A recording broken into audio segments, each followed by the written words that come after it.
జీతం ఎక్కువ అని వాగ్దానం చేస్తారు, కానీ చివరికి ఒత్తిడి ఎక్కువ పెడతారు. ప్రకటనల్లో లక్షలు చూపిస్తారు, వాస్తవంలో వేలకే పరిమితం చేస్తారు.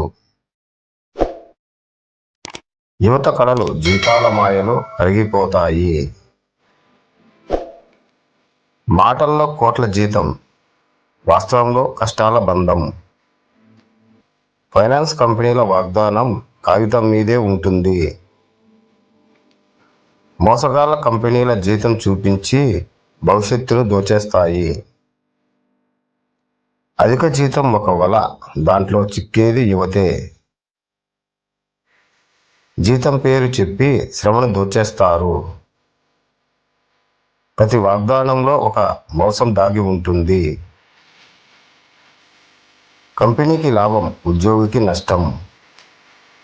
కంపెనీ మాయలో పడితే భవిష్యత్తు చీకటిలో మునుగుతుంది. ప్రతి ఇంటర్వ్యూలో జీతం స్వప్నంగా చూపిస్తారు. యువత బలహీనత, కళలు వాటినే వాడుకుంటారు. ఫైనాన్స్ మోసం జీతం పేరుతో మొదలవుతుంది. చిన్న వయస్సు, పెద్ద ఆశ, మోసం చేసేందుకు అదే అవకాశం అంటారు. జీతం మాటల్లోనే పెద్దది. ఫైనాన్స్లో వంచన, యువత కష్టమే మూలధనం.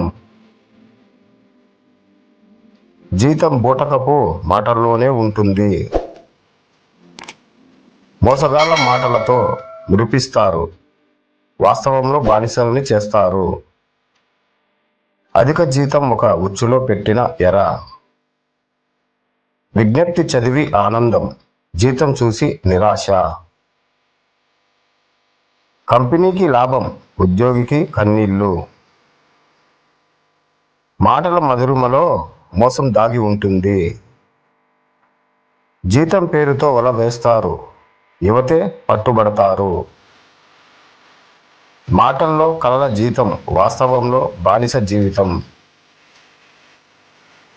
ఫైనాన్స్ కంపెనీలు బంగారు కాసులు చూపిస్తాయి. అధిక జీతం మాట, కష్టపడేదే వాస్తవం. మోసగాళ్ల ఆఫర్లు యువతను బంధిస్తాయి.